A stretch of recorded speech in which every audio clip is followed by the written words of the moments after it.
With more than 80% of the world's almonds coming from California, they're probably the state's most valuable agricultural export. And their global popularity is growing. But as Mark New reports, the drought is putting local almond farmers to the test. Success in the almond industry takes a lot. Like at this farm alone, 1.5 million beehives are brought in to cross-pollinate these almond trees. But today, almond growers like Dave Phippen may be facing their greatest threat ever.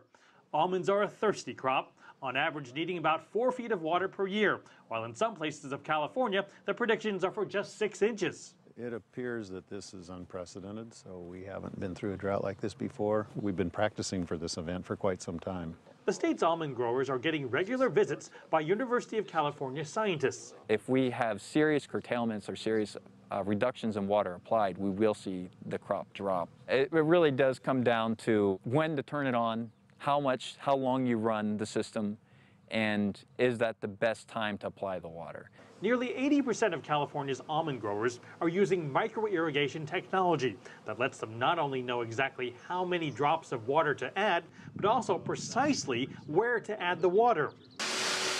Technology plays a huge role indoors, too. At Travail and Phippen's processing factory, the world's only robotic sorter weeds out damaged almonds before they make their way to human sorters for the final quality check. 70% of California's almonds are sold overseas, and by far the biggest customer is China, which buys 17% of total exports. That's 210 million pounds of almonds.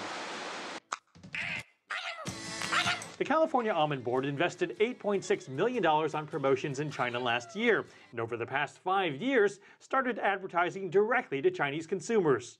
We've seen the demand for almonds just explode in China. The shipments to China have increased exponentially over the last few years, to the extent that China is now our #1 export market. Despite the weather conditions, Phippen does not expect yields to drop this year. With technology and teamwork on their side, he says California growers are ready for whatever Mother Nature has in store. Mark New, CCTV, Manteca, California.